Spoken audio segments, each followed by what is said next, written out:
Merhaba, ben Bedel Boseli. Kürtlerin ataları kimdir sorusuna Profesör Doktor Mehrdad R. İzzedin'in Harvard Üniversitesi gibi dünyanın en iyi akademik kurumlarında ders kitabı olarak okutulan Kürtler bir el kitabı eserindeki bilgi ve haritalarla cevap veriyorum. Bu videoyu hazırlarken dünyanın en iyi üniversitelerinde tarih dersleri veren Profesör İzzedi'ye sorular sordum. Büyük bir anlayış ve nezaketle detaylı ve açıklayıcı cevaplar verdi. Kendisine teşekkür ediyorum.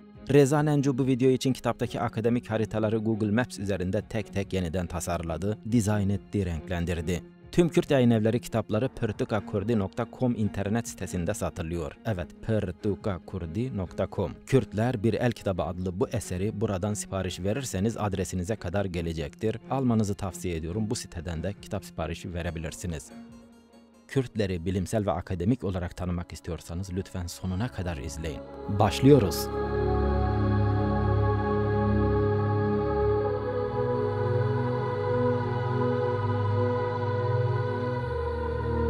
Ne kadar geriye gidersek gidelim, Kürtlerin ataları Kürdistan'da hep vardı. Kürt halk kültürünün bazı izleri arkeolojik kanıtlar aracılığıyla 50.000 yıl öncesine, Neandertal insanlara ve açıkça isimsiz olan bir kültüre dek sürülmüştür. Binlerce yıllık süreçte Kürdistan'a gelerek yerleşen kadim halkların iç içe geçmesiyle Kürt ulusu oluştu. Bunlardan Huri, Guti, Kurti, Gordiyane, Adiyabenne, Zila, Haldi yani Urartu, Karduki, Mard, Med, Sagartyan, Mitani ve Kasid gibi kadim halklar Kürtlerin atalarından sadece bir kısmıdır. Kürtlerin daha fazla Kürdistanlı ataları var. Binlerce yıllık süreçte Kürdistan'da bir araya gelen şu halklar Kürt ulusunu oluşturdu. 12.000 yıl önce Kürdistan'da tarımcılık ve hayvancılığı geliştiren insanlar, 11.600 yıl önce Kürdistan'da Giremirazan'ı yani Göbekli Tepe'yi inşa eden insanlar, 8.000 yıl önce Kürdistan'da halaf kültürünü inşa eden insanlar, 6.000 yıl önce Kürdistan'da Huri kültürünü inşa eden insanlar, 4.000 yıl önce Avrupa'dan Kürdistan'a gelen Aryan halklar. Evet, bütün bunlar binlerce yıllık süreçte Kürdistan'da bir araya gelerek Kürt ulusunu oluşturdu. Bütün bu Kürdistanlı halklara şunun için Kürt adı verildi. Kurti, evet, Kurti adı basit bir tesadüf eseri Kürdistan'da yaşamış ve yaşayan tüm farklı insanların adı haline geldi. Van Gölü'nün güneyine yerleşen Kurtilerin diğer halklardan farklı bir özelliği yoktu. Kurti yani Kürt ulusunun adı Zela, Zelan, Huri veya başka bir şey de olabilirdi. Ama Kurt ve Kurd oldu. Yani Kürt oldu.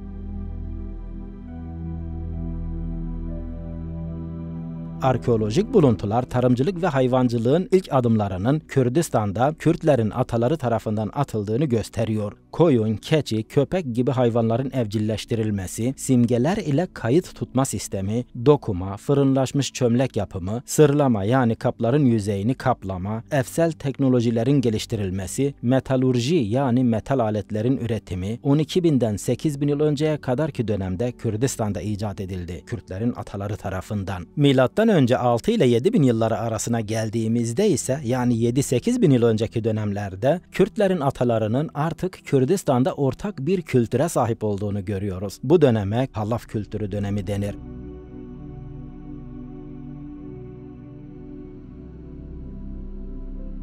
Kürdistan uygarlığı milattan önce 6.000 ile 5.000 yılları dolaylarında halaf kültürü dönemi olarak adlandırılan bu dönemde dünya çapında gelişimin zirvesine ulaştı. Halaf kültürü sonrasında ise 1000 yıl boyunca yabancı kültürlerin Kürdistan'ı işgal etmeye başladığını görüyoruz. Bu döneme Kürdistan tarihinde Ubeyd kültür dönemi denir.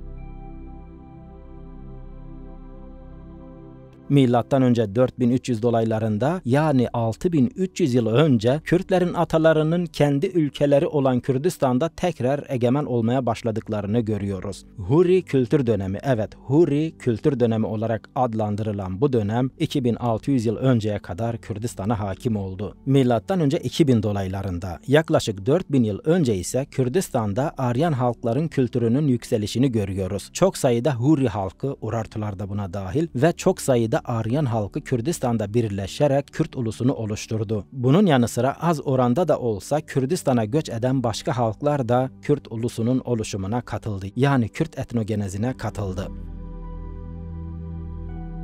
Kürtlerin ataları tarihin başında Kürdistan coğrafyasının her yerinde onlarca devlet kurdu.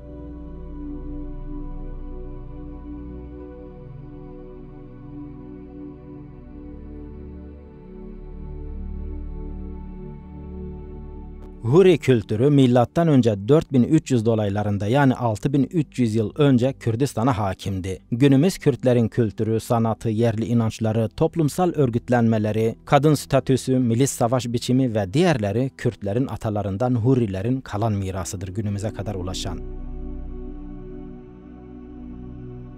Kürt aşiret adlarının yaklaşık 3'ü, yerleşim yeri adlarının yaklaşık yarısı Hurice dilindedir. Günümüz Kürt ulusal karakteri ise bu dönemde oluşmaya başladı. Günümüze kadar ulaşan Huri metinleri ve komşu halkların Huriler hakkında yazdıkları belgelerdeki bilgileri, günümüz Kürt halkının toplumsal yapısı ve adlarıyla karşılaştırdığımızda bu gerçekliği görüyoruz. Kürtlerin atalarının sahip olduğu Huri dili, Hurro-Urartu dil grubundandı. Bu dil Kuzeydoğu Kafkas dil ailesi veya Alarot ailesi olabilir. Kürtlerin atalarının yok olan Huri dilleri modern Çeçen ve Lezgice'ye yakındı. Maalesef Hurice ve lehçeleri yok oldu. Günümüzde konuşulan Kürt dili Kürtlerin Aryan atalarından olan Medlerin dilinden doğdu. Kürdistan'ın her yerinde varlık gösteren Huriler, antik Zagros, Toros dağ sistemlerindeki tüm halkların tek bir kimlik altında birleşmesini sağladı, birleştirdi. Bunun yanı sıra Anadolu ve Ege kıyılarına kadar yayıldılar.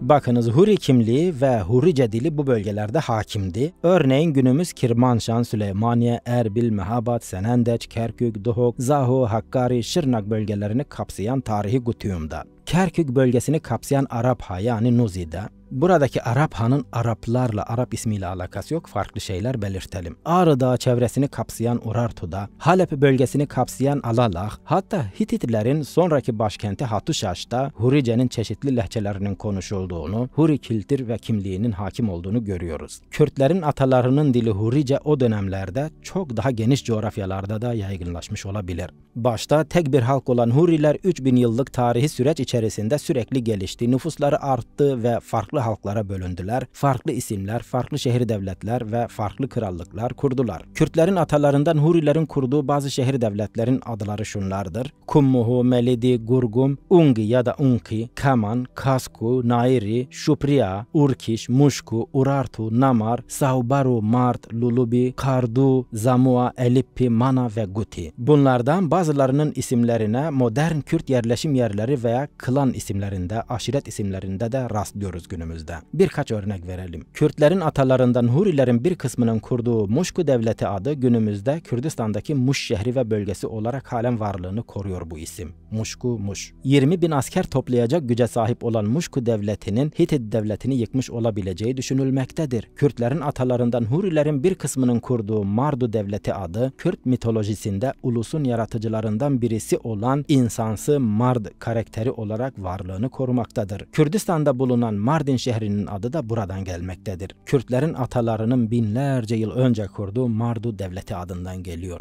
Yine Kürtlerin atalarından Hurilerinin bir kısmının da kurduğu Melidi Devleti adı günümüzde Kürdistan'daki Malatya şehri olarak devam etmektedir. Kürtlerin atalarından Hurilerin bir kısmının kurduğu Lulubi Devleti adı günümüzde Lur halkının adı olarak devam ediyor. Kürtlerin atalarından Hurilerin bazı klanları daha sonra kendi başına bir ulus gibi hareket ederek birleşir birçok klan. Bir ulus gibi kendi başına hareket eder. Milattan önce 860 yılında yani 2882 yıl önce Urartu Devleti'ni kurdu. Kürtlerin atalarından Hurilerin bir kısmını oluşturan Gutiler milattan önce 3000 yılın sonlarında yani yaklaşık 4200 yıl önce Zagros dağlarından inerek Kürdistan'daki diğer şehir devletleri birleştirdi. Kürdistan dışına doğru da fetih hareketleri başlattılar. Sümer ve Akkad ülkelerini de yönettiler uzun bir süre.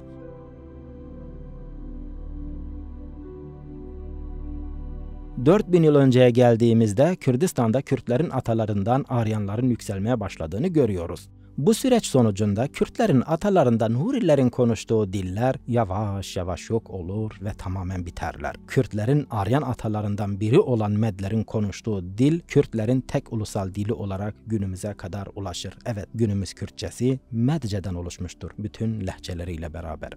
Binlerce yıllık süreçte Kürdistan'da bir araya gelen şu halklar Kürt ulusunu oluşturdu. 12 bin yıl önce Kürdistan'da tarımcılık ve hayvancılığı geliştiren insanlar, 11.600 yıl önce Kürdistan'da Giremirazan'ı yani Göbekli Tepe'yi inşa eden insanlar, 8 bin yıl önce Kürdistan'da halaf kültürünü inşa eden insanlar, 6 bin yıl önce Kürdistan'da Huri kültürünü inşa eden insanlar, 4 bin yıl önce Avrupa'dan Kürdistan'a gelen Aryan halklar. Evet, bütün bunlar binlerce yıllık süreçte Kürdistan'da bir araya gelerek Kürt ulusunu oluşturdu. Kürtlerin atalarından Avrupalı Aryanlar 4000 yıl önce, daha eski de olabilir, Anadolu ve Kürdistan'a gelerek Kürtlerin yerli atalarına karıştılar. Bu Avrupalı Aryanlar sadece Kürdistan'a gelmediler. Ayrıca 2500 yıl boyunca Hindistan, Pakistan, Moğolistan, Kuzey Afrika ve Orta Doğu'nun birçok yerine de göç ettiler. Dil ve kültürlerini oralarda da yaydılar. Avrupalı Aryanların bir kolunun adı da Hindik idi. Bunlardan Kürdistan'a gelenlere Sindi denildi, kurdukları devlete de Mitanni İmparatorluğu denildi. Kürdistan'daki Sindi aşiretinin adı buradan gelmektedir.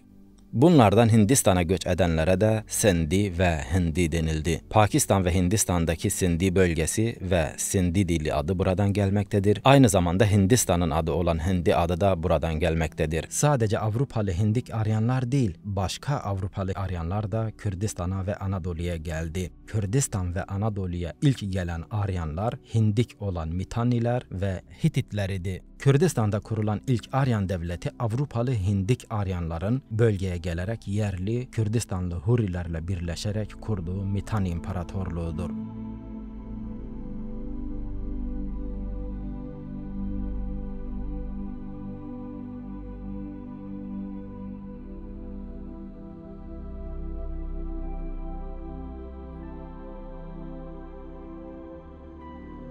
Kürdistan'da Aryan-Huri sentezi olan Mitanni medeniyetinden sonra Med, İskit, Sarmati Alan, Sagart gibi Aryan halkların Kürdistan'daki varlığını görüyoruz. Evet, bu Aryan halklar da Hurilere katılarak günümüz Kürt ulusunu oluşturdu. Kürtlerin atalarından Medler, Aryan olan Medler, M.Ö. 678 yılında yani 2700 yıl önce Kürdistan'daki tüm Huri ve Aryan halkları birleştirdi tek çatı altında. Kürdistan ve diğer ülke topraklarını da ele geçirerek büyük bir imparatorluk kurdu.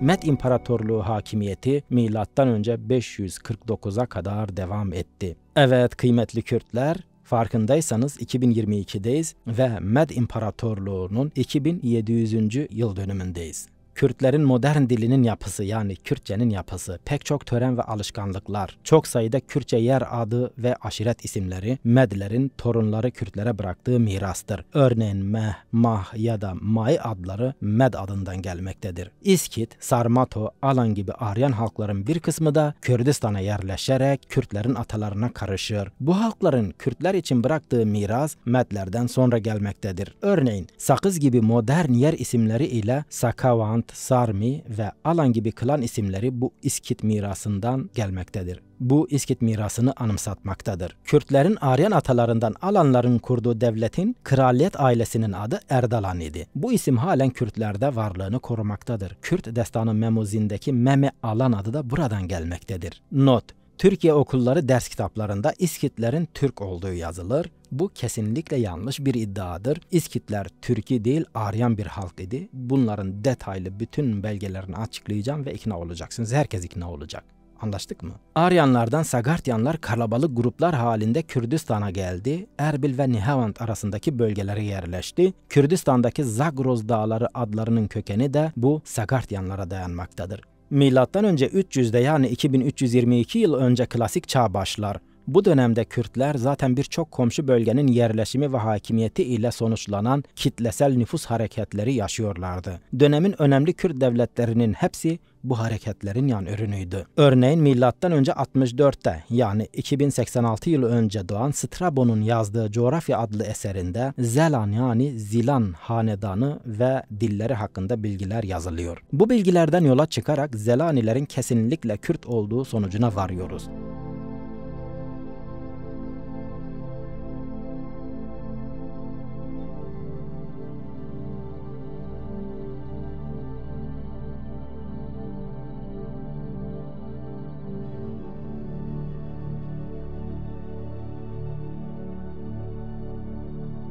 Kürt Zelani İmparatorluğu konfederal krallıklardan oluşuyordu. Roma İmparatorluğu'na karşı Yunanlar, İskitler, Laz Krallığı, Ermeni Krallığı ile ittifaklar kurdular. Konuştukları dil Kırmançki yani Demeli, Zazaca Kürtçesi ile aynı. Günümüzdeki Zilan ve Milan adlı Kürt aşiret konfederasyonları ile tanınan Kürtlerin kökeni buraya dayanır. Bunu ayrı bir videoda detaylı olarak anlatacağım. Zelanilere ilk kez Kürt Med İmparatorluğu döneminde Lidya İmparatorluğu'na karşı Medlere yardım ederken ve onlardan yardım alırken rastlıyoruz. Zelanilerin siyasi varlıkları Medlerden önce de vardı, daha sonra da siyasi varlıklarını sürdürdüler.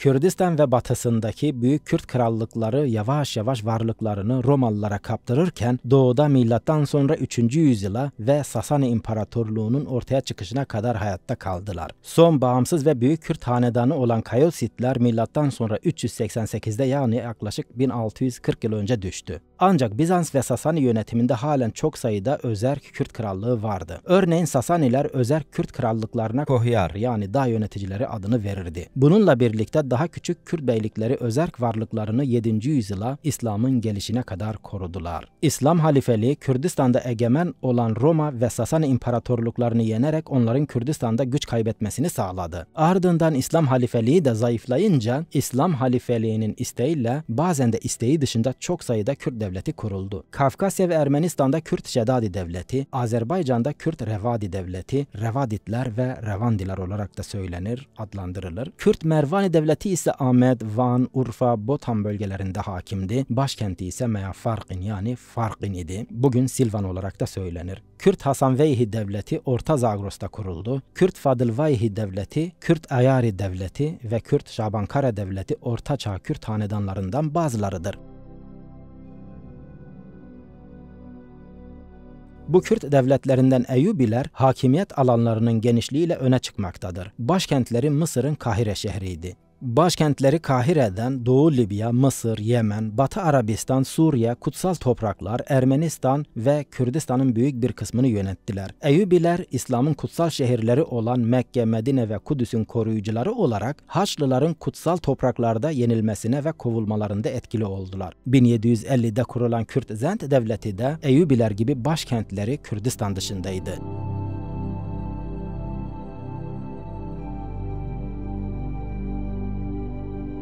Osmanlı ve İran hükümetleri döneminde onlarca Kürt krallığı bağımsız ve özerk şekilde varlıklarını sürdürüyordu. Kürtler krallarına Mir der. Bu krallıkların bir kısmı Osmanlı İmparatorluğu'yla bir kısmı da İran hükümetiyle müttefik oldu. Ancak 1867'ye gelindiğinde son özerk krallık ve beyliklerin Kürdistan'ı yöneten Osmanlı ve İran hükümetleri tarafından sistematik olarak ortadan kaldırıldığını görüyoruz. Artık tüm Kürt vilayetleri valiler aracılığıyla doğrudan yönetiliyordu. Birinci Dünya Savaşı'nın sona ermesi ve Osmanlı İmparatorluğu'nun dağılmasından sonra durum daha da kötüleşti. Sonraki videonun içinde bunun devamı olacak. Anlaştık mı? Ayrıca bu çok masraflı çalışmaların devam etmesi siz takipçilerimin desteğiyle mümkündür. Destek vermek isteyenler resmi kanal ve sayfamın açıklama kısmından benimle iletişime geçebilir. Bakınız bunu genelde önemsemiyorsunuz. Bu çalışmaların devamlılığı için önemlidir. Anlaştık mı?